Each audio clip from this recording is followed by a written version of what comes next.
Para tapusin na po yung kasinungalingan sa maleta, meron po tayong dalang maleta ngayong araw po na ito. Hindi ho lahat ng maleta may pera, mga kaibigan. Yung iba po, may mangga at peluka. The House and the House Prosecution Panel will not be deterred. Hindi ho kami magpapapigil sa mga kasinungalingan at mga fabricated testimonies po na kung sino man.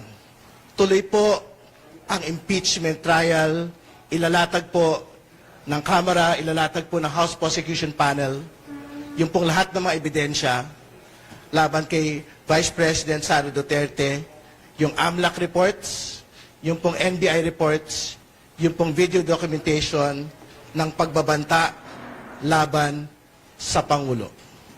So bumalik po tayo sa usapin. Ang usapin po ay ang pagpapanagot sa pangalang Pangulo. Wala pong iba. Maraming salamat.